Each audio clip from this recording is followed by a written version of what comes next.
supporters, amis supportrices du club sportif Sedan-Ardennes, bonsoir, bienvenue à toutes et à tous dans ce 19e épisode de la saison 4 de Drapeau Vert, Carton Rouge. On est ensemble les amis pour une petite heure d'infos, d'actu autour du club sportif Sedan-Ardennes. Bienvenue à tous les auditeurs et les fidèles qui nous rejoignent en ce lundi soir. C'est un vrai plaisir que de passer ces soirées avec vous. C'est également un vrai plaisir de passer ces soirées avec nos fidèles chroniqueurs, équipe Dream Team, équipe type ce soir avec Florian qui est avec nous. Comment ça va Florian ? Oui, bonsoir mon cher Thibaut, ça va très bien et toi ? Bon, écoute, pour pas mal. Il y a eu foot ce week-end, je me sens un peu, pas vidé, mais tu vois, sans tension quoi. J'ai eu ma dose de foot ce week-end. Toi aussi ? On a repris des forces. On a réussi à subvenir à nos besoins. On est reparti pour un tour. Bon, lui, il a retrouvé son bord terrain favori à Dugoguez. Il a pu assister à la victoire du CSSA. Il nous en parlera tout à l'heure. Romain, comment ça va ? Ça va bien, après un lundi après un week-end de victoire, donc tout va bien. Julien est avec nous également. Julien, comment ça va ? T'as pu suivre le match depuis la région parisienne ? Ouais, j'ai pu suivre. Bonsoir à tous. Ravi d'être de retour parce que ça faisait long depuis le mois de décembre quand même. Tu boudais, Julien, ou quoi ? Eh non, j'ai pas pu la semaine dernière parce que le Père Noël m'a offert un voyage en Espagne et l'avion retour était lundi. Du coup, j'ai pas pu assister à l'émission malheureusement. T'as passé une bonne vacances quand même ? Oui, c'était très agréable. Du soleil, de la chaleur, ça fait du bien. C'est le principal. Et puis Donald également, l'homme à la perruque désormais. Sa coupe de Patrick Juvet, vous l'avez peut-être aperçu dans le stade du Goguet, sera parmi nous. Il viendra animer le Dudul Quiz et puis surtout faire une petite intervention pendant l'émission DVCR 4.19. Les amis, quelques petites infos à vous donner en ce début d'émission, en ce lundi. On fera ensuite le débrief du match face à Saint-Mézières. Vous entendrez les réactions d'Elise Bussaglia, les réactions également, et la réaction de Michael Ferrari, l'entraîneur de Saint-Mézières, qui dit pas mal de choses intéressantes. On se posera la question de savoir si l'équipe du CSSA n'est pas trop finalement un peu corporate, si elle devrait pas péter un plomb. On parlera de ce retour et de ce changement tactique en 3-5-2 auquel on a assisté samedi. Derrière, on vous donnera toutes les clés et on mettra le cap sur Chaumont puisque le CSSA se déplace pour la première journée de la phase retour dimanche prochain à Chaumont. Long déplacement pour toute l'équipe. On parlera de ce match, les enjeux, etc. Vous saurez tout. On terminera par un petit Dudul Quiz des Chaumières. Florian, est-ce qu'on saluerait pas un petit peu les auditeurs qui sont sur le live avant de passer au menu et aux petites infos ? On salue Roro, on salue Stéphane qui est là, on salue Babas aussi. Alors Mélanie, on va pas la saluer parce que depuis tout à l'heure elle nous met des cartouches de partout. Ah ouais ? Non, on rigole bien sûr, mais non, on rigole. Elle est gentille, Mélanie. Il y a Laurent qui est là, il y a Olivier qui est là, il y a Céline que l'on salue également, il y a Anne-Sophie, il y a Martin qui est là, Pépita, on salue Julien bien sûr, Armand, Jean-Louis, ils sont tous là. Super, bienvenue à tous les amis pour ce DVCR 4.19. On y va pour les petites infos de Thibaut.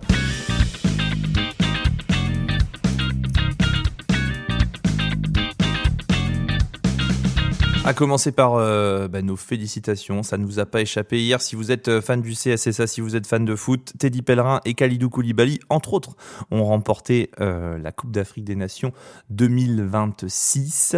Victoire 1-0 face au Maroc dans un match, messieurs, rocambolesque. Ouais, c'est surtout la fin de match, oui. C'était n'importe quoi. Mais voilà, l'issue, elle nous rend heureux, tout simplement, pour Teddy, heureux pour Kalidou Koulibaly également. Je ne sais pas si vous avez vu le beau geste au moment de la remise du trophée. Kalidou Koulibaly qui a laissé Sadio Mané lever le trophée à sa place. Voilà, félicitations à eux. Et puis on a hâte de les retrouver, bien évidemment. Adrien de l'équipe disait peut-être Kalidou avec le trophée de la CAN sur la pelouse de Dugoguez en fin d'année. On verra. En tout cas, on leur souhaite de faire une belle Java pour fêter ça, et puis on a hâte de les retrouver pour les projets du CSSA.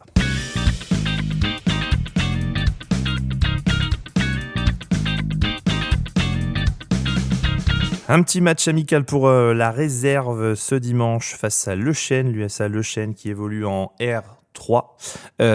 Victoire 7-1. On notera notamment les présences au niveau de l'équipe réserve de Noam Marquez, Axel Villiers, Papis Touré, Amidou Traoré, Telio Zanier, Yanis Kenchoul, Adem Zegdan, Tom Bro qui a mis un quadruplé. Ouais, ni plus ni moins. Tom Noël, Patrice Soucia, Amidou Diop.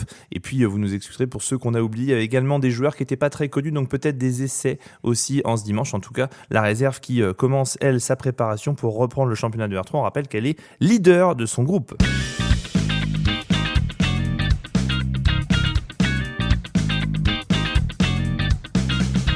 Une information pour les adhérents drapeau vert carton rouge, la remise des goodies aura lieu le 14 mars au stade du Goguez à l'occasion du match face à Thionville samedi 14 mars aux alentours de 21h. Donc on vous retrouvera au clubhouse du stade du Goguez ou devant d'ailleurs s'il fait beau pour pouvoir vous remettre vos goodies. Si vous n'avez pas payé les frais de port, ce sera la dernière occasion de les récupérer avant le DVCR Fest qui lui aura lieu lors du dernier match du CSSA à domicile, le dernier match de la phase régulière. 14 mars face à Thionville, les goodies, vous venez avec votre carte d'adhérent sur votre téléphone ou en papier et on vous remet tout ça, on taille un peu la bavette avec vous, c'est toujours un super moment, un moment qu'on attend.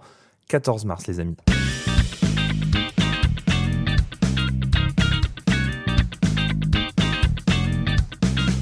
Et puis on termine notre intersaison drapeau vert carton rouge, enfin notre trêve hivernale également. J'en profite pour lancer un appel aux partenaires.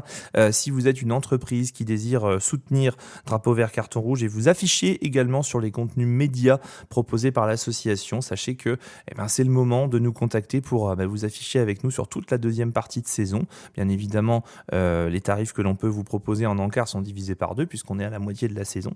Voilà, vous n'hésitez pas, drapeau vert carton rouge @gmail.com, directement sur la page Facebook également, il ne faut pas hésiter et puis on discute de tout ça et on vous remercie en tout cas pour l'attention que vous nous accordez depuis plusieurs années. Merci à la 50aine de partenaires qui nous suit comme ça depuis plusieurs années. C'est un véritable plaisir et honneur que de collaborer avec vous. Voilà les amis, ça c'est pour les petites infos que j'avais à vous donner en ce lundi 19 janvier. Je vous propose de passer maintenant au débrief du match face à Saint-Mézières samedi dernier.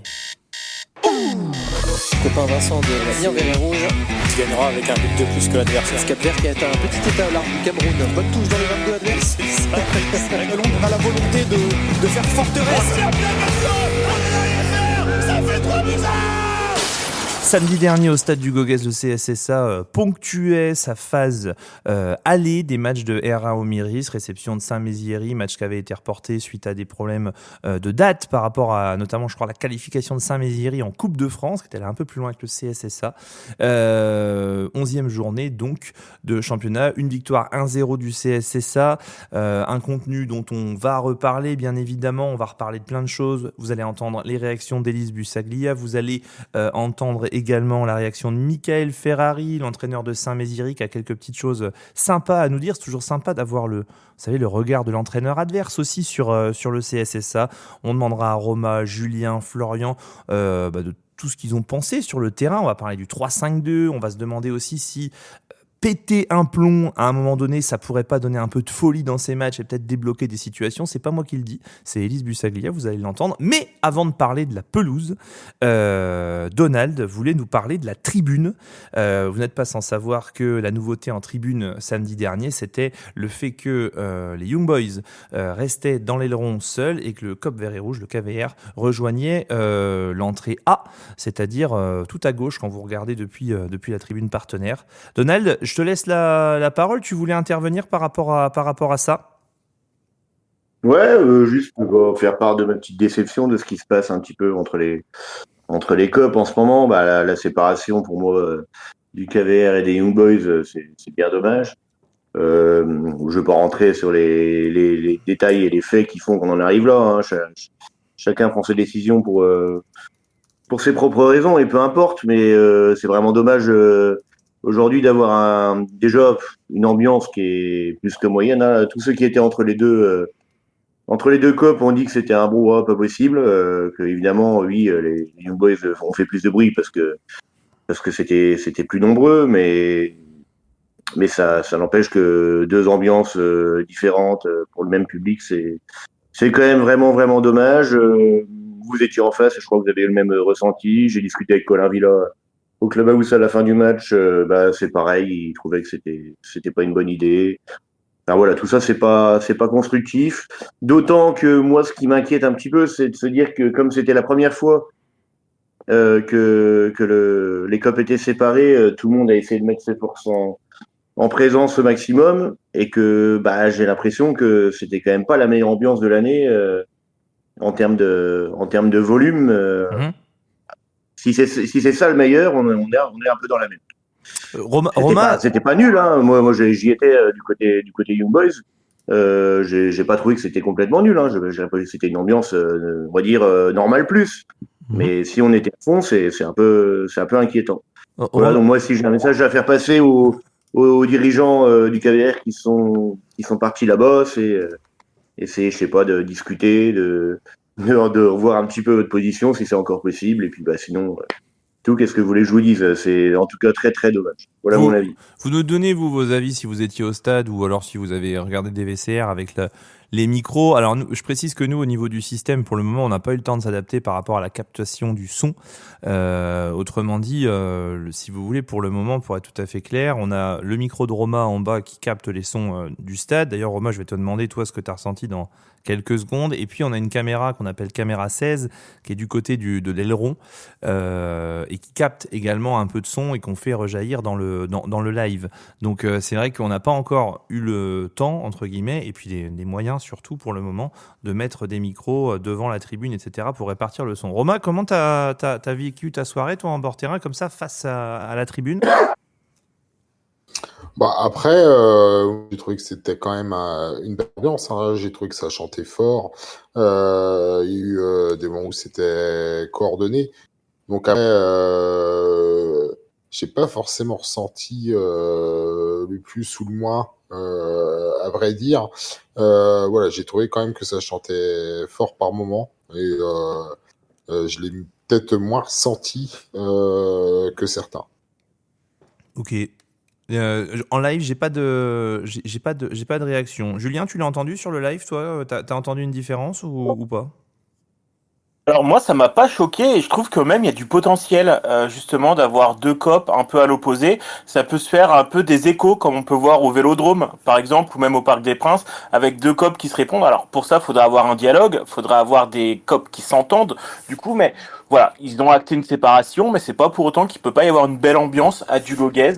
Donc je me dis que ça peut amener potentiellement de belles choses pour le futur, mais il va falloir les travailler un petit peu. Peut-être le temps que ça se mette en place aussi. En tout cas, bon, Donald, j'ai bien compris que tu militais pour une réconciliation. Je sais qu'il y a quelques personnes également. J'ai vu passer des commentaires, etc. On verra comment ça évoluera. Moi, je ne peux que vous inciter à rejoindre ces personnes-là qui s'investissent énormément pour le club aussi et qui font beaucoup. Faut pas oublier que s'il y a autant de gens à Sedan, c'est aussi parce que l'ambiance est là et que on s'ennuie pas entre guillemets en regardant le match et qu'il y a toujours un fond sonore pour nous faire croire.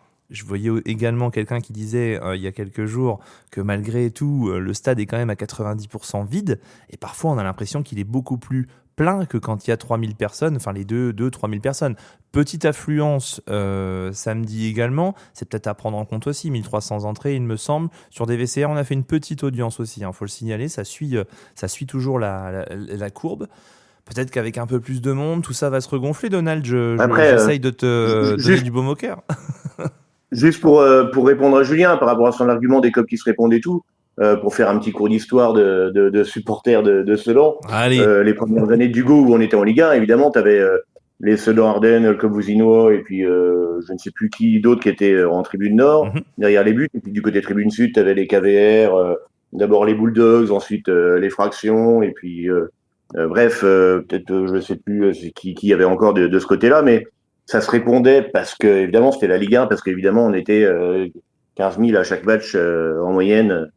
C'était plus facile pour réussir ce genre de choses. Mais très rapidement, dès qu'il y a eu un petit peu d'essoufflement, dès qu'on s'est retrouvé en Ligue 2, le coup des deux clubs, c'était pas une réussite. Peut-être si à la 10e, quand on se répondait pour faire un aux armes, mais sinon, c'était pas ouf. Et c'est là, justement, que Julien avait essayé de lancer l'initiative de rassembler tout le monde à un endroit précis. Pas notre Julien à nous, hein. Un endroit où ça fait du bruit aussi parce qu'il y avait l'aileron qui était plus sonore que d'être planté derrière un but ou bon bref, ça a été fait comme ça. C'est comme ça que sont nés les Young Boys d'ailleurs, hein, c'est dans l'aileron. Et puis c'est parce que c'était dans l'aileron et que ça marchait et que ça s'est rassemblé en aileron, pour moi que la puissance qu'on a depuis quelques années, elle existe. Si pour moi, tu avais déjà la séparation en R3 actée, on n'aurait jamais tenu 3 ans comme ça, avec les deux copes. Hein. Pour moi, je veux pas dire, c'est pas la mort assurée pour moi pour le KVR, mais il faut pas qu'il reste sur ces positions-là. on aura bientôt. Sinon, ça va faire des COP éteints, voilà, ils auront une association de supporters, mais qui. Enfin voilà, je donne pas cher de la peau du KVR dans ces conditions-là. À voir. Je précise, Donald, que Et je le souhaite pas du tout, hein. Je ne le souhaite pas du tout. Hein. le Julien dont on parle, c'est pas notre Julien avec nous aujourd'hui. Non, oui, c'est on parle de Julien Degente. Ouais, de Julien Degente de la BAH, historique supporter du CSSA, que j'embrasse d'ailleurs. Je sais qu'il nous écoute régulièrement en podcast depuis son bar. Bon, il est bien déçu aussi d'ailleurs, lui, de la situation. Ouais, je faisais référence à lui tout à l'heure quand je disais que j'avais vu quelques petites choses. On verra comment ça évoluera. En tout cas, on restera attentif à la situation. Et puis, il reste quand même 6 mois avant la fin de la saison, donc tout ça peut encore évoluer, se bonifier, se modifier, etc., etc. On est tous supporters du CSSA, bien évidemment, même si parfois il y a des dissensions. C'est sûr que tout ça vit. C'est aussi le travers d'avoir les mauvais moments d'avoir une communauté aussi fournie que celle des supporters du CSSA, c'est que forcément il y a tout un tas d'associations qui foisonnent comme ça autour. Et ben voilà, il y a, comme on dit, pour le meilleur et pour le pire. Bon, les amis, je vous propose de passer au terrain. Merci Donald pour ton intervention. On te retrouve tout à l'heure pour le Dudul Quiz. Avec plaisir. Allez, il va manger. On le laisse tranquille. Manger et promener le chien. Allez, à tout à l'heure. On va passer, les amis, j'ai perdu le film. On va parler de terrain maintenant. Ce qui s'est passé, là je disais, victoire du CSSA, 1-0, pas mal de petits rebondissements dans ce match, des buts hors jeu, un but de la main de Gédéon Moulenda également. Pas mal de choses. Au final, une victoire 1-0. Je vous propose, messieurs, de commencer par les conférences de presse. On va commencer par la conférence de presse d'Élise Bussaglia, qui a eu la gentillesse de s'arrêter à mon micro.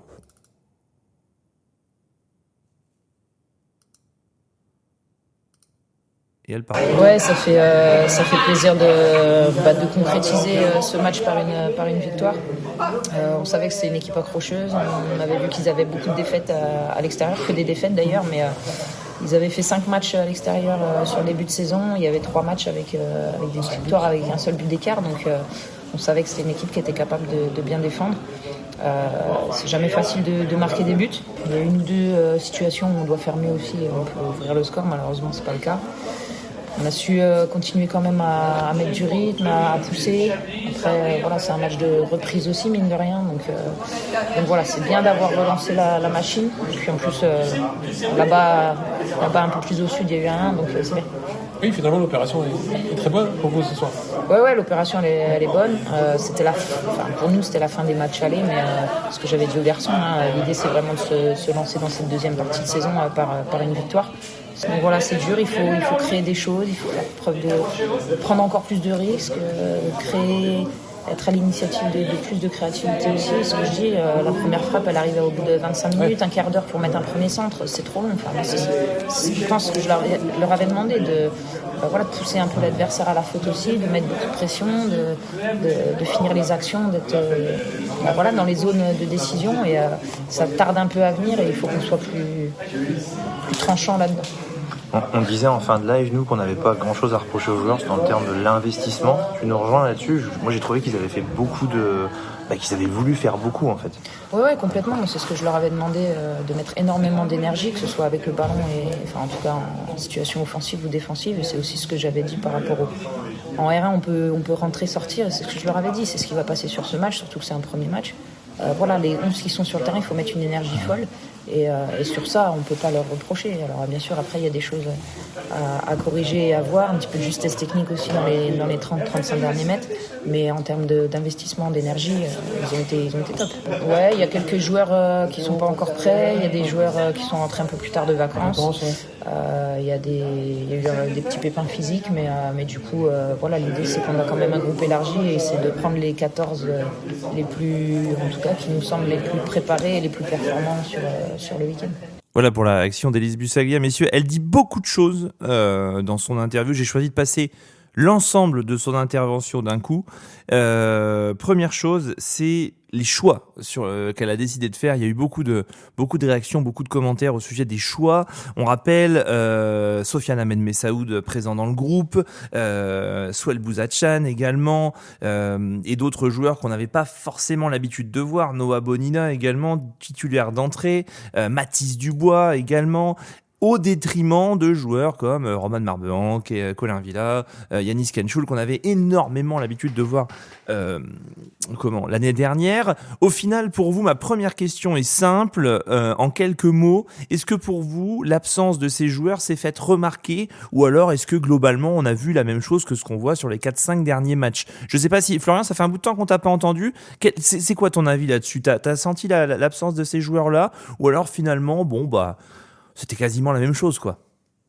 Moi, j'ai apprécié de voir d'autres profils, en fait. Alors, évidemment, les joueurs qu'on a l'habitude de voir sur les rencontres de la phase aller, je pense, et qui n'étaient pas là, je pense à Marbeux, à Yanis Kenchoul, à Colin, effectivement, auraient eux aussi pu apporter quelque chose, c'est évident. Pour le coup, je trouve que les joueurs qui ont été alignés hier n'ont pas du tout démérité et ont aussi apporté quelque chose à leur manière. Je suis très, très, très, très, très, très, très, très, très, et je redis une fois, très fan. Ouais, ça fait beaucoup. Ça en fait des vaches à traire. Franchement, Sohail Bouzatchan, je signe tous les jours. Je l'adore. Je sais pas, mais tu sais, quand on était en national, moi j'aime bien les joueurs un peu vifs, un peu techniques comme ça. Et même s'il choisissait un petit peu ses matchs à l'époque, je trouvais que Valentin Van Balegem. Non, pas celui-ci. Non, Bekesh, je trouve que Bekesh, c'était vraiment typiquement le genre de joueur qui pouvait faire la différence sur un dribble, sur un contrôle, sur une accélération. Oui. Même s'il n'a pas toujours été. Voilà. Bref, on n'est pas là pour parler de ça, mais effectivement, des profils comme Sohail Bouzatchan, comme. Qui est-ce qu'on a vu aussi, comme Mathis Dubois aussi, qui a été super intéressant devant et qui physiquement a tout donné pendant les 65-70 minutes qu'il a fait en tout, puisqu'il est re-rentré après. Enfin bref, j'ai vraiment beaucoup aimé. Sohail Bouzatchan, une éclaircie technique, Roma, pour toi? Voilà, je suis fan aussi de ce genre de joueur qui est capable de faire la différence sur un dribble ou sur une passe. Ouais, c'est vraiment un bon joueur. Après, et je renouvelle ma question, comme Florian, est-ce que toi tu considères que les joueurs qui étaient là samedi soir ont fait le taf et qu'on n'a pas senti l'absence des habituels titulaires, voire membres du groupe? Ouais, c'est ça. Alors après, c'était des choix subis, hein. Il y avait quand même beaucoup de pépins physiques. Même si c'était des pépins légers, voilà, Marbeux, c'est en cours de soins et ça commence à aller mieux. J'ai échangé avec quelques autres joueurs. Enfin voilà, il y a les absences étaient justifiées, on va dire. Moi, j'ai trouvé ça intéressant. Puis il a fallu s'adapter. En fait, pour moi, alors oui, ça se voyait qu'il manquait des joueurs puisqu'on n'a pas joué du tout de la même façon. Une animation un peu différente. Donc du coup, c'était intéressant aussi de s'adapter et de voir qu'on est capable de répondre aussi avec le groupe élargi sur ce genre de match. Enfin, c'était intéressant. Moi, j'ai trouvé que c'était plutôt un bon match en plus dans l'ensemble. Donc, je trouvais ça plutôt intéressant. Alors, je rebondis dessus justement. J'ai dit en début je me suis fourvoyé en début d'émission. J'ai parlé d'un 3-5-2 rapport à l'animation offensive qu'on avait mis sur des VCR, et en fait on était plus sur un 3-4-3, effectivement. Merci à notre Tony de nous reprendre. Tu sais, Tony, il nous écoute derrière, c'est notre papa, il est là comme ça, il écoute derrière, il dit non les gamins, vous êtes trompés, et bam, il envoie un message. 3-4-3. Julien, le 3-4-3, convaincu, grosse différence ou pas? Moi j'ai le sentiment qu'on a vu quasiment le même match que d'habitude, en tout cas que les 4-5 derniers matchs, à ceci près que l'opposition était différente. On parlera de Saint-Mézières juste après, mais j'ai pas, enfin voilà, quand le match s'est terminé et que j'ai posé le micro-casque, je me suis dit bon finalement c'est comme les 2-3 derniers mois. Je sais pas, Julien, t'as vu une différence toi? Non, j'ai le même sentiment, c'est pas les mêmes joueurs, pas le même dispositif, pas la même équipe en face. Pourtant, j'ai l'impression d'avoir déjà vu 4 ou 5 fois ce match cette saison. Donc Sedan qui a le ballon, qui passe par les côtés, qui fait descendre, ça va pas dedans, on recommence à l'infini jusqu'à temps que ça aille dedans. Donc non, j'ai pas vu de différence. Alors c'est aussi une bonne chose, hein. Ça montre que la profondeur d'effectif est importante et qu'on peut avoir des joueurs interchangeables. Oui. Après, je reste un peu sur ma faim sur ce match quand même. Ça, c'est le verre à moitié plein. On a des Totalement, joueurs. il y a la victoire, il y a des joueurs qui ont pu montrer de belles choses, mais j'aurais aimé en voir un petit peu plus. Alors oui, c'est un match de reprise, tous les titulaires ne sont pas là, mais honnêtement, j'ai pas été emballé par ce match, hein. Vraiment, je m'attendais à un petit peu plus. Tiens, c'est marrant que tu parles de ça, Julien. Je vais vous montrer comment ça s'appelle je vais vous faire écouter la conférence de presse de Michael Ferrari, l'entraîneur de Saint-Mézières, parce que il évoque justement l'approche qu'ils ont pu avoir de ce match et également comment ça s'est passé pour eux. Sentiment, oui, la déception parce qu'on a tenu quand même une majeure partie du match. Il n'a pas parlé comme ça, je vous promets. Attendez, je vous la remets. Le sentiment, oui, la déception parce qu'on a tenu quand même une majeure partie du match. Déception de prendre d'un but sur coup de pied arrêté parce qu'on était prévenus, on a travaillé, on savait que voilà, maintenant quand tu es plus grand, plus athlétique, tu sautes plus haut, c'est toujours plus dur. Donc une petite erreur de concentration et on le paye cash.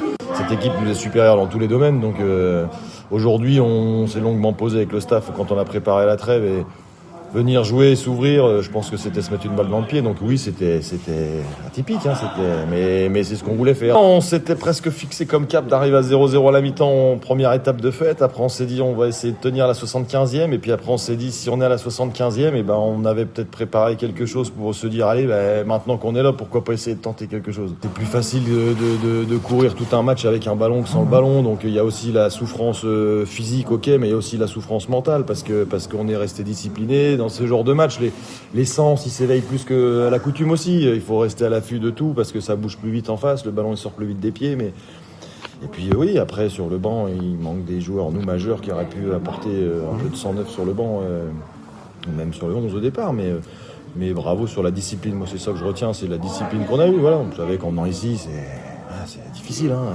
Pas que nous qui avons souffert ici, je pense. Gros match de Saint-Mézières, je trouve, avec les capacités qu'ils avaient. Il faut noter quand même qu'ils sont venus à 13. Michael nous racontait dans les vestiaires, à la fin du match en zone presse, que il y a un joueur qu'ils ont débarqué à Châlons qui avait des douleurs dans la poitrine, l'ailier droit, pour être précis. Alors je sais pas son nom, j'ai pas pensé à lui demander. Ils ont débarqué un joueur à Châlons qui a fini à l'hôpital parce qu'il avait des douleurs dans le thorax. Et d'ailleurs, ils n'avaient pas de nouvelles de sa part au moment où il sortait du match, donc ils savaient pas trop sur quel pied lancer. Ils sont venus à 13 pour ça. Moi, j'ai trouvé qu'ils avaient fait un match extrêmement discipliné. Ils ont joué, alors pas crânement leur chance, c'est pas ça. Un peu Michel Blanc, Florian, je sais pas si tu vois ce que je veux dire, mais fonce sur un malentendu. Alors oui, évidemment, il y a le but hors jeu. Enfin, il y a sur le premier but de Hervé Mouka, il me semble, la frappe de l'âme en volée, il n'y a pas hors jeu. Il y a peut-être penalty aussi sur Mathis Dubois, mais avec des si, voilà, il y a leur frappe à eux sur le poteau. Apparemment, il n'y a pas hors jeu non plus. Donc on est là sur des si. Dans tous les cas, il y a un 0 et force est de constater que cette équipe de Saint-Mézières, Florian, elle nous a posé de gros problèmes quand même, en tout cas défensifs. Ouais, défensivement, ils ont été super solidaires et on l'avait fait remarquer d'ailleurs pendant la rencontre. Il a raison hein, quand Michael Ferré, quand il dit que c'est pas la seule équipe qui a eu des problèmes ici, je suis d'accord, mais pour autant je les ai trouvés vraiment très performants défensivement et j'ai pas eu non plus l'impression, je sais pas ce que ça a donné soit ceux qui étaient présents au stade ou soit ceux qui ont regardé à travers l'écran, mais j'ai pas eu l'impression non plus d'avoir affaire à une équipe qui a juste mis le bus quoi, hein. Certes ils ont pas eu énormément d'occasions devant, mais au milieu de terrain il y a quand même eu une petite bataille et je trouve qu'ils ont quand même réussi à poser quelques problèmes absents, même si encore une fois, je pense que ces problèmes-là, on peut se les éviter nous-mêmes. Alors justement, DVCR 4.19, sortir du cadre. Pourquoi ? Parce que, comme le disait Julien tout à l'heure, c'est vrai qu'on fait beaucoup tourner le ballon. Moi, j'ai Élise Bussaglia en conférence de presse qui dit premier centre à la 20e, première frappe à la 30e, c'est pas normal, c'est pas ce qu'on demande aux joueurs. Finalement, est-ce qu'à un moment donné, il faut pas péter les plombs ? Faut pas emballer ces matchs-là. Alors je sais qu'on a été échaudé parce qu'on a pris quelques contres, etc. Mais finalement, est-ce qu'il faut pas chercher à emballer ? Est-ce qu'on l'a pas fait au début de la saison avec le 7-0 face à Chaumont, les 4-0 contre Ucange, etc. On avait quand même un jeu un peu plus enlevé. Est-ce que Souel Bouzatcha n'est pas finalement la solution aussi, ou en tout cas un début de solution à ce problème d'animation sudanaise, parce que voilà, il a le pied gauche soyeux, il arrive à aller provoquer en 1 contre 1, à mettre un peu de vitesse et à être juste techniquement derrière.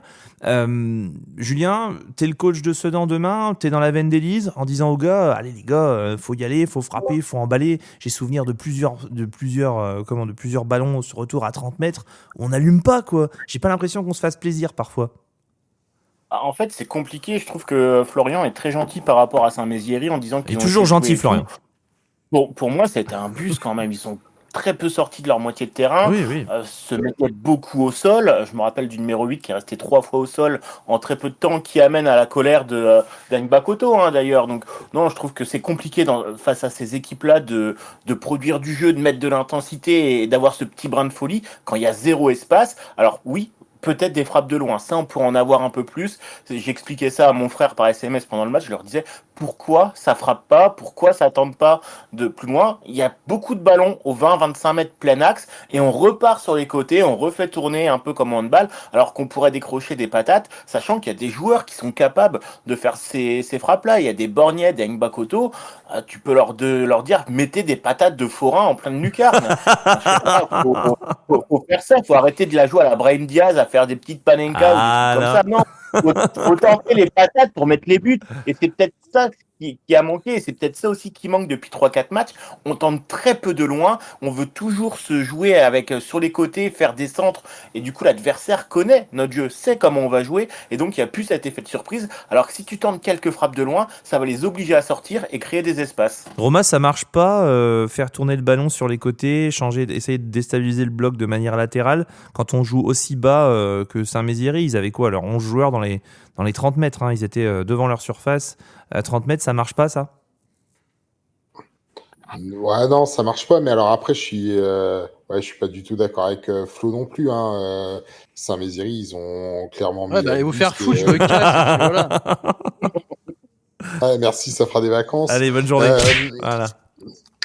Non, mais c'est vrai que en fait, ils ont vraiment, ils ont mis le bus et ils sont sortis 4 fois sur 4 dégagements des longs ballons sur leurs attaquants. Après, moi, j'ai quand même trouvé que c'était pas mal ce qu'on avait proposé dans le jeu, justement, parce qu'on n'a pas usé de changement d'aile et de grands ballons, etc., tout ça. Et j'ai trouvé qu'il y avait beaucoup de permutations entre les joueurs dans l'animation, en fait, que ce soit Mathis Dubois, que ce soit Yann Bakoto, même Paco, il s'en retrouvait beaucoup plus de fois dans la surface adverse que ce qu'il fait habituellement, parce qu'on permutait beaucoup dans le cœur du jeu. J'ai trouvé ça intéressant. Et oui, effectivement, s'il y a un reproche qu'on peut faire à l'équipe sur ce match-là, et c'est ça, c'est qu'à un moment, on manque un peu de spontanéité, en fait. Des fois, on va faire un contrôle de trop avant de centrer, on va pas centrer en première intention, alors qu'on a fait le nécessaire avant pour justement créer les décalages. Donc ça manque un peu de frappe, de spontanéité, de tenter des choses. Après, on essaye toujours de trouver la meilleure position, de mettre le partenaire dans les meilleures conditions chaque fois, et au détriment des fois d'un petit peu de folie qui pourrait aussi nous servir. Je sens une équipe qui a du cœur, avec des vrais bons gars, une équipe qui se donne, parce que celui qui dit que samedi ils n'ont pas couru et qu'ils n'ont pas essayé pendant 90 minutes, c'est qu'il n'a pas regardé le match. Il y a eu beaucoup de mouvements, des choses, des essais, et tu voyais vraiment qu'on avait bien faire, mais je sens une équipe aussi qui est impuissante face à ces blocs-là, pourvu que ça vienne. Florian, tu veux te défendre ? Non. Je trouve en fait qu'on a eu affaire sur la phase allée à des équipes qui étaient quand même beaucoup plus reculées que Saint-Mézières. Pour moi, mettre le bus, c'est vraiment t'as 2 lignes de 5 et tu défends pendant 90 minutes quasiment. Là, je trouve qu'on n'avait pas de ligne de 5. Il y avait une bonne ligne de 5 effectivement derrière, mais devant, ça a essayé de sortir un petit peu. Et les fois où ils ont récupéré le ballon, il y avait un peu de jeu vers l'avant. Alors certes, défensivement et au milieu même, c'est pour ça que je parlais de petites batailles au milieu de terrain. On a été très très solide. De là à dire qu'ils avaient mis le bus. Quand ton numéro 9, Maxime Herbillon, évolue derrière son rond central. C'est pas numéro 8, Herbillon ? Ouais, 8 si tu veux, peu importe. Enfin, il jouait 9, quoi. Il jouait attaquant de pointe. Le mec il pinaille parce qu'il sent qu'il a l'argument qui va le faire tomber. Quand ton 8. J'ai compris, il a fait la pelouse. Non, mais Herbillon, il a joué. D'ailleurs, j'ai de la peine pour lui parce que le match, c'est un match de milieu défensif, quoi. Il a joué derrière son central. Après, c'est une façon de jouer. Le foot permet ça. On le disait l'autre fois d'ailleurs en conversation privée. Le foot est un des rares sports que tu peux gagner uniquement en défendant.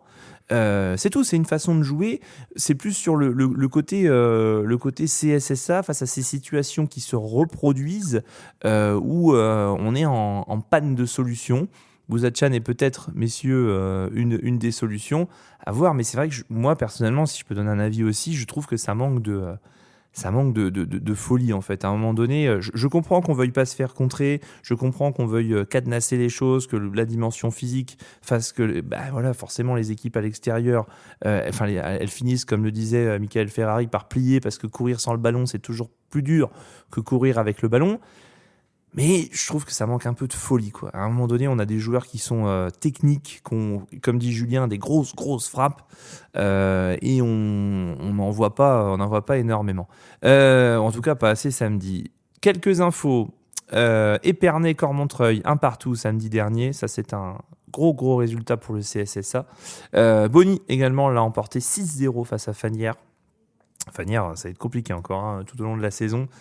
Au classement, messieurs, on y voit un peu plus clair, puisque les 4 premières équipes du championnat, alléluia, ont le même nombre de matchs. Donc ça veut dire qu'on peut considérer leur classement. Sedan, 32, premier. Pagny-sur-Moselle, deuxième du classement avec 28 points. Cormontreuil, 27 points, troisième. Thionville, 26 points, quatrième place. Il y a donc 6 points entre le CSSA et Thionville avec le même nombre de matchs joués. Interrogation concernant Épernay, puisqu'ils ont 25 points. Il leur reste un match en retard. Ça pourrait les faire remonter à la deuxième place du classement. Mais dans tous les cas, le CSSA a au moins 4 points d'avance sur l'ensemble de ses rivaux, même si Épernay venait à gagner son match. Ma question est la suivante. Est-ce que finalement, l'important, c'est les 3 points et l'important, c'est surtout le résultat qui a eu lieu sur l'autre terrain? Parce que là, pour le coup, tu as fait le trou, quoi. C'est officiel. Hein. Ouais. Ah oui, on a fait le trou. T'as dit quoi, Julien? À ton joker, c'est ce que je pense que tout le monde aurait signé pour avoir 4 points d'avance. Après la phase aller, tu as un match où tu peux te louper, comme ça a été le cas sur les matchs allés à Thionville. Donc voilà, tu es dans la position idéale, la position où tu voulais être à ce moment-là de la saison. Ouais, c'est ce que j'allais dire. Il y a ce joker, justement. J'allais aussi utiliser le terme de joker. On a la possibilité, alors même si bien sûr on voudrait ne pas le faire, mais tu n'es plus en danger direct de te faire repasser devant si tu fais une boulette. Donc c'est quand même très confortable. À nous d'essayer de conserver au maximum cette position aussi et de faire en sorte de conserver cette place de leader jusqu'à la fin. Bon, on va voir. Au-delà des points, tu as aussi la meilleure défense, et c'est généralement sur les défenses que tu montes et non sur les attaques. Ça, c'est aussi un gros point pour le Sedan.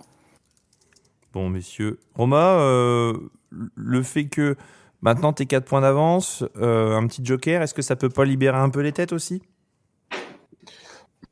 C'est surtout qu'on sait que la phase retour va être hyper compliquée. On l'a déjà vu sur la phase aller.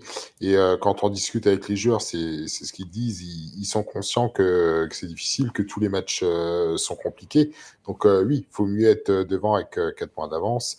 À ce moment-là de la saison, ça permet de se retirer un petit peu de pression et de mettre un peu plus de pression sur les adversaires. Donc voilà, on est devant, on fait les matchs qu'il faut, on fait le taf qu'il faut depuis le début de saison. Donc voilà, on sait que c'est compliqué, que ça demande beaucoup d'efforts. Les joueurs le font jusqu'à présent.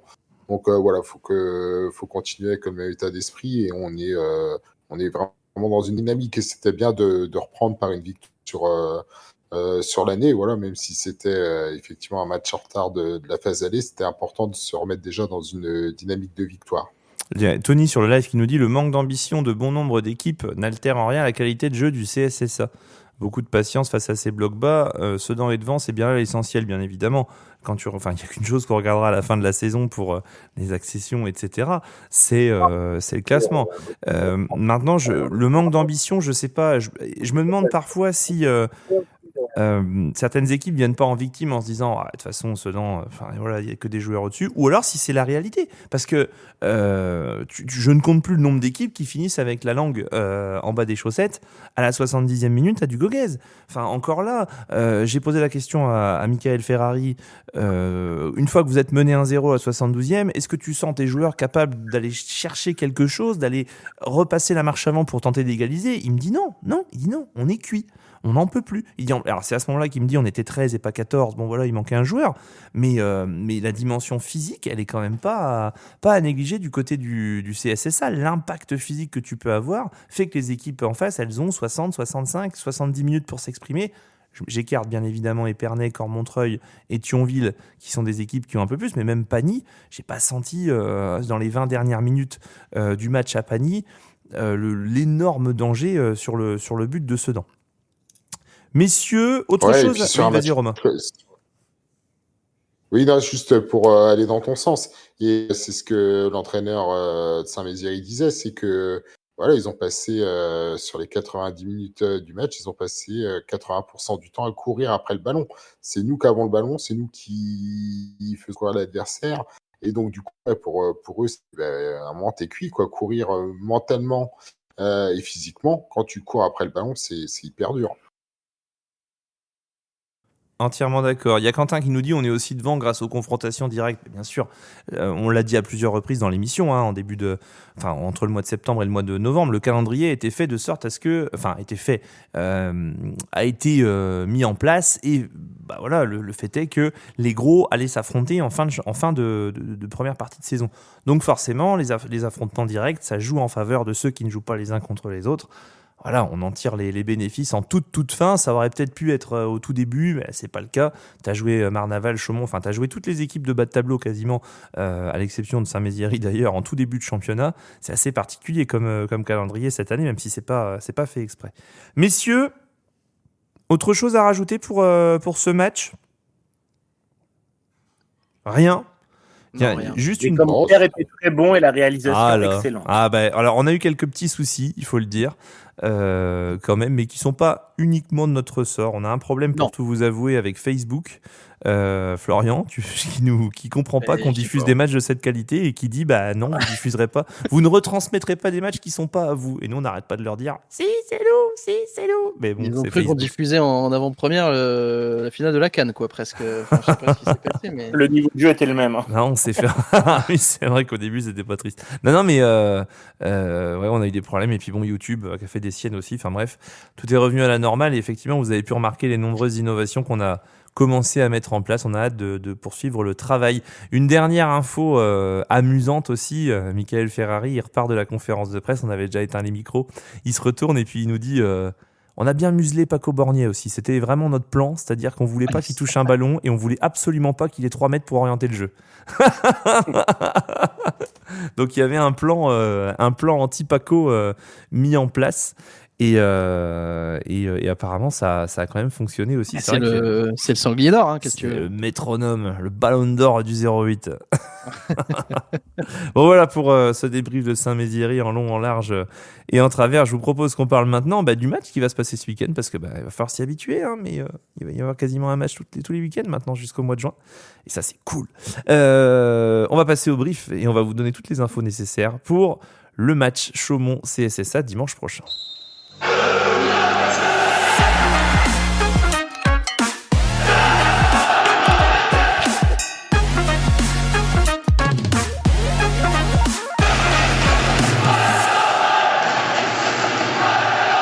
Première journée de la phase retour dimanche prochain. Le CSSA se déplace à Chaumont.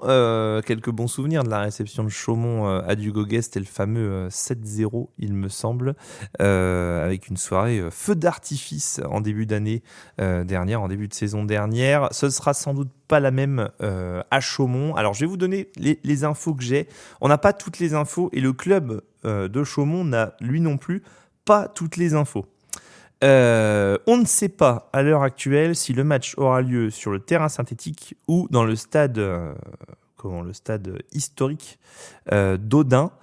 C'est la mairie de Chaumont qui doit décider. Le club apparemment voudrait jouer dans le stade pour pouvoir accueillir les supporters au mieux, les supporters de Chaumont et les supporters du CSSA d'ailleurs. Mais pour le moment, il faut un petit peu sacrifier la pelouse et visiblement la mairie de Chaumont traîne un peu des pieds. Ça, on vous dira dès qu'on saura. Dans tous les cas, entrée 5 €, buvette et restauration sur place, ouverture des portes du stade à partir de 13h. Le match a lieu à 14h30. Nous, on sera en direct de Chaumont avec Florian et toute la clique, le Roma et compagnie, à partir de 14h pour l'avant-match. Voilà, il n'y a pas de déplacement de supporters d'organiser. Je ne sais pas s'il y aura beaucoup de supporters du CSSA, mais voilà, ça fait une petite balade, Florian, balade dominicale avec Lucien, 6 heures de route. On est parti ? Ça va être sympa, hein, ça va être sympa. On va bien s'amuser. On n'a pas fini de faire des blind tests. C'était notre plus long, c'est le plus long déplacement de l'année, là, ouais. à savoir. Je crois qu'il y a quasiment 600 km aller-retour depuis Charleville. Donc on est pas mal. Messieurs, Chaumont, c'est jamais évident d'aller gagner, surtout à Dodin, visiblement. J'en parlais avec Axel Villiers en début de semaine qui me disait, même nous en R1, dans les années où le CSSA évoluait en national, etc., avec l'équipe B, quand on allait à Chaumont, il dit, je me souviens d'une fois avec Amadou Kaba où on est allé là-haut, on était sur 4 victoires consécutives, on était bien, et puis arrivé là-haut, on a pris 1-0 ou 2-1, je sais plus, et on est reparti la queue entre les jambes, entre guillemets. Finalement, est-ce que c'est encore pas une grosse étape, hein, une belle épine qui peut se présenter pour le CSSA? Julien, tu le vois comment, ce déplacement? Parce qu'ils perdent pas de beaucoup, hein, les Chaumontais à domicile. Hein. Non, c'est toujours des déplacements compliqués, c'est des longs déplacements, il va faire froid, c'est quand même le début de la deuxième partie de saison, donc non, ça a tout du match piège, faudrait se mettre à l'abri très rapidement, ce qu'on n'arrive pas à faire sur ces derniers matchs, et voilà, ouvrir le score dans les 20 premières minutes, et pourquoi pas mettre le deuxième avant la mi-temps, parce que plus le match va durer, plus cette équipe à domicile va prendre confiance, le terrain va se détériorer et tout ça, donc non, enfin, on va peut-être pas se détériorer, mais vous avez compris l'idée, Oui, quoi. Et non, ça va être de plus en plus compliqué. Donc non, va falloir vraiment ouvrir le score très rapidement pour éviter de se créer des problèmes. Je regarde les résultats à domicile de Chaumont depuis le début de la saison. Défaite 2-0 face à Amnéville, à l'époque où Amnéville avait une équipe.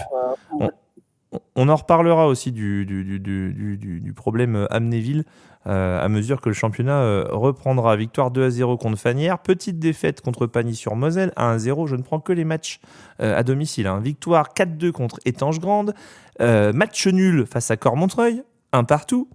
À Chaumont, victoire 1-0 contre Véruptil et une défaite de courte tête, 1-2 contre Bonny.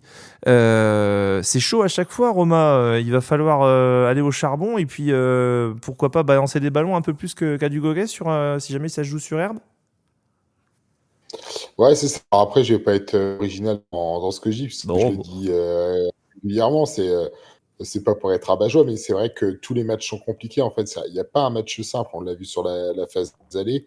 Et forcément, quand t'es à l'extérieur, c'est encore plus dur parce que voilà, les conditions de jeu sont différentes. Donc, même si c'est les mêmes pour les deux équipes, parce que tout le monde dit, ah bah oui, c'est le même terrain pour les deux. Oui, c'est le même terrain pour les deux. Sauf que si t'as plutôt une équipe qui fait du jeu quand tu es sur un terrain qui n'est pas de bonne qualité, ça nivelle quand même le niveau entre les équipes.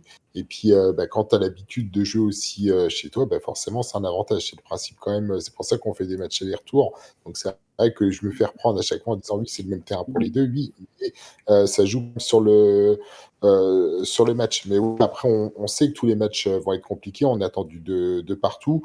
Effectivement, enfin voilà, il y a des gros qui ont perdu des points sur le terrain de Chaumont. Donc voilà, il faut bien préparer le match et voilà, on va avoir quelques retours de cadre aussi et on est dans la bonne dynamique. Donc voilà, mais oui, c'est un match piège comme tous les autres matchs en fait. Bon, je voulais féliciter Florian. Merci beaucoup.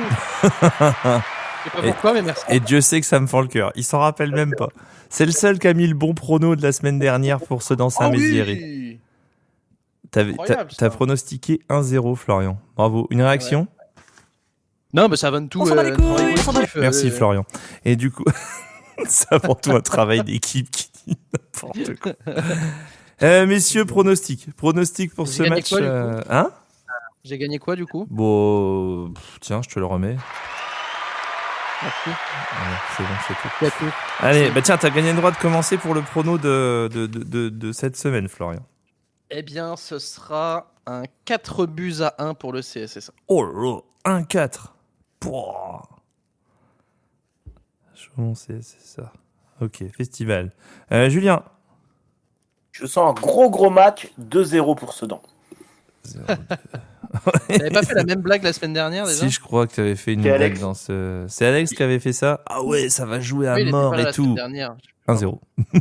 1-0. Non, c'était je sens une grosse rencontre. Alex, il avait dit je sens un score fleuve et tout. 3-1. On l'embrasse, hein, bien évidemment. Roma. Évidemment. Ouais, match serré, je pense qu'on va gagner 2-1. Ouf. Oh la vache. Ouais, d'accord, ça va être serré. Ok. Et moi, je vois un 3-1 pour Sedan. Allez. Moi, je dis petite victoire 8-0 de Sedan. Oh, ça y est, l'enveloppe avec son 8-0, lui. Le 0-8. Patrick Juvet est avec nous, les amis. C'est parti. Patrick. Je te survivrai. Non, c'était pas ça. Non, c'était Où sont les C'est pas femmes. du tout lui qui chante ça. C'est Jean-Pierre François qui chante Je te survivrai. Jean-Pierre François, c'est ça. Ancien joueur Aucune de la culture. S1. Si, du quiz. 3 ans, je le dis. Ok, ça marche. Vous pronostiquez via le Prono Flash qui paraîtra dimanche prochain. Je crois que c'est 6 heures avant le live. Le Romain Dourlet, il nous programme ça 6 heures avant. Vous pronostiquez Prono Flash. Et puis, si vous avez le bon prono et que vous êtes contacté par Alexandre, vous pourrez jouer avec nous à ce qui va arriver maintenant. D'ailleurs, le fameux Dudul Quiz. Dudul Quiz. Dudul Quiz. Dudul Quiz. C'est le Dudul Quiz.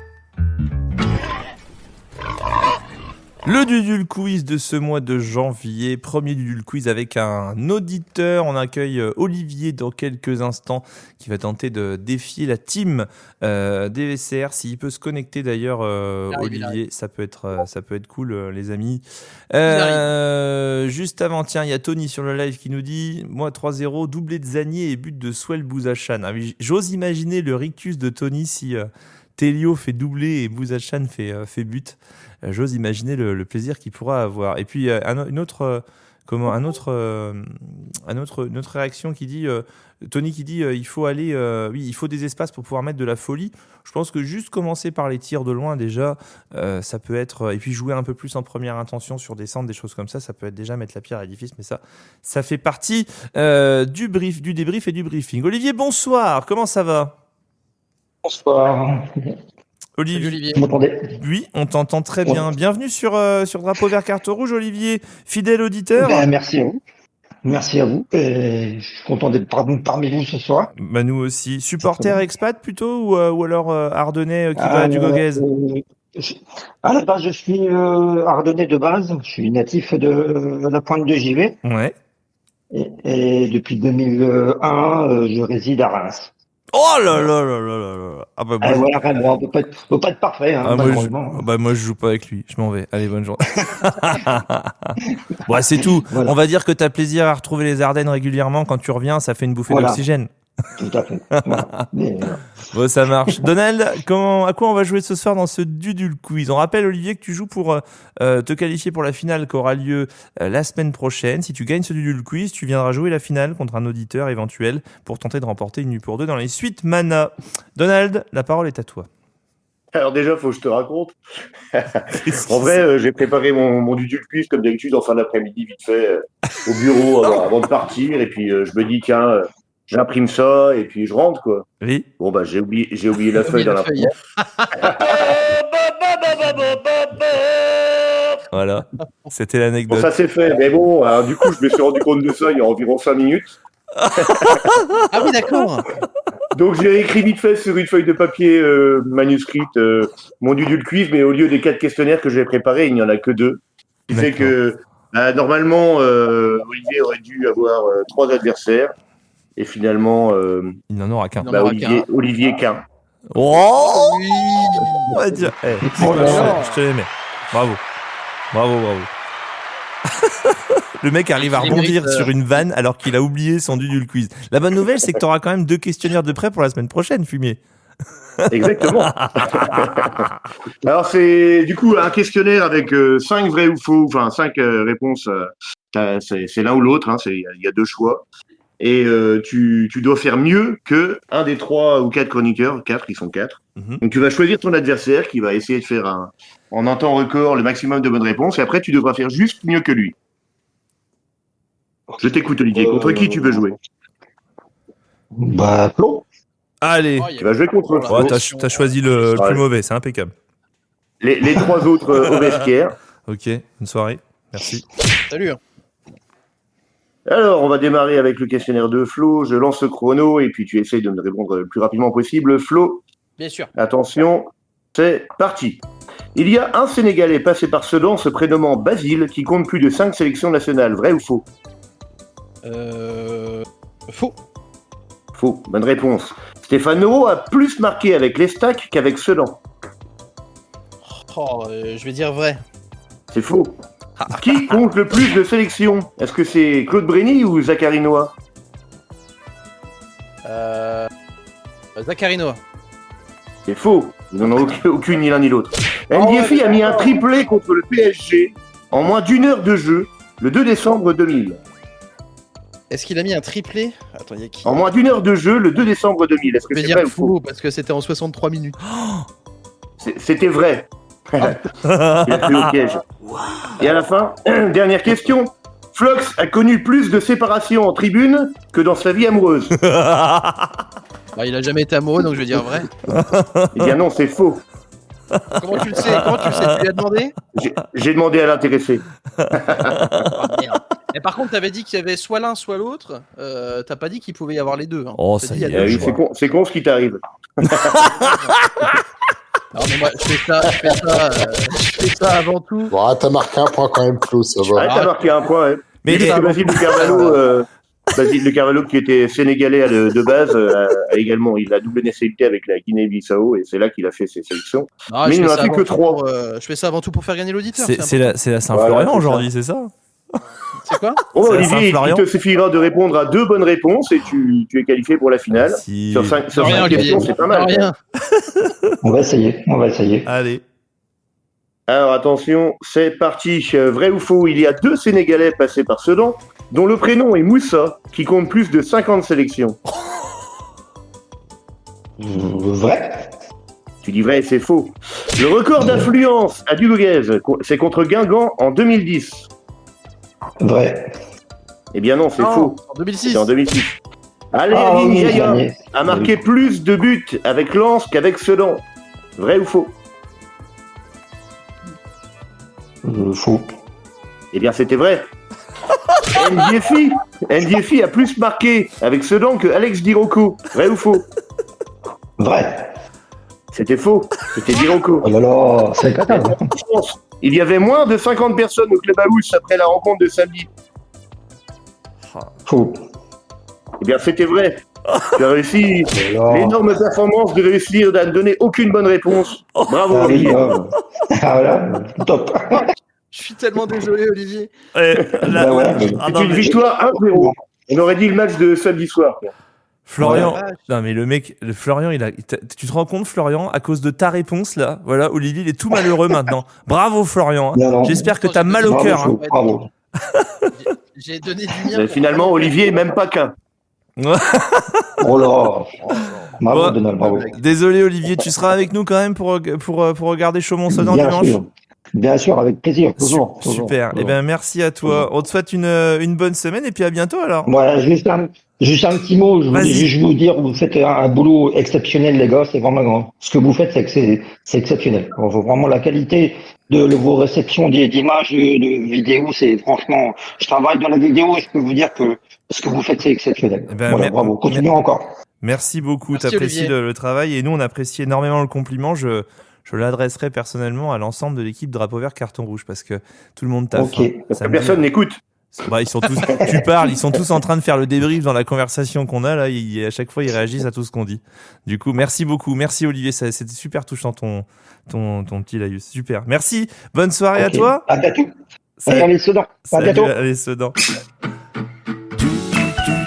Du quiz, du quiz, du quiz, c'est le quiz. Romain, moi, ce que je retiens, c'est que quand on n'est pas dans le Dudul Quiz, t'as vu que ça vole bas. Ouais, parce que là, pour le coup, j'aurais fait plus qu'un point. J'aurais fait mieux que Flo, c'est sûr. Oh, bah, c'est sûr, tu parles. J'en Tout le monde avais aurait au fait moins mieux que 3. Flo. Oui, puis si ma grand-mère en avait, ce serait mon grand-père. Enfin, au bout d'un moment, faut arrêter. Hein. Ça, j'ai un petit jingle d'ailleurs. Ah, il est chef. Voilà, c'est Il est ça, c'est ça chef, qui hein. parle. Le mec, il arrive à gagner un Il est Dudul chaque Quiz. fois, il a pas mangé encore. Il je a, pense, ouais, c'est pour mais ça. il a surtout mangé est des, chef, hein. il a surtout mangé des mauvaises réponses. Ouais. C'est bon, ça va. Vous avez jamais fait d'erreur dans votre vie, vous? Jamais, absolument jamais. Peut-être, Vous êtes si, là, là, vous me jetez sous les roues la première voiture venue. peut-être la fois où j'ai dit au téléphone, tiens les gars, si on filmait les matchs. Je sais plus. Bon. Faudrait que je retrouve ce message Quelle idée. qu'on a eu en 2023 là. Ou Je sais alors plus on si filme c'était les toi ou matchs. moi qui l'avais envoyé, C'était mais- comme ça. C'était ouais, on va arrêter le podcast. Ou alors on filme les matchs. Et voilà, là où on en est. Saison 4.19. Ça sera la 76e diffusion de match, je crois, dimanche. Mais bon, c'est tout. C'est une belle aventure. Merci Donald. Il est déjà Avec plaisir. Il est déjà parti, Donald. Il dit c'est bon, j'ai fait mon taf. Il a déjà acheté la feuille qu'il a lui-même inaugurée il y a 7 minutes pour faire son du quiz. Ah là là là là. Mais c'est pour ça qu'on t'aime, Donald, pour le côté rock and roll. Bon, messieurs, merci d'avoir passé cette soirée en ma compagnie, bien évidemment, pour ce DVCR 4.19. On espère que vous avez passé un bon moment avec nous. Le podcast est disponible sur les plateformes nationales de streaming, Apple Podcast, Spotify, Deezer. On se retrouve dimanche prochain, prise d'antenne 14h pour jour de match Chaumont Football Club, club sportif Sonor-Ardenne, pour la 13e journée de R1 Omiris. Je vous souhaite une bonne semaine. On a hâte de vous retrouver la semaine prochaine. Merci Florian, merci Romain, merci Donald, merci Julien. Bonne soirée à toutes et à tous les amis. Et d'ici là, allez Sedan! Allez, Sedan! Allez, Sedan! Allez, Sedan!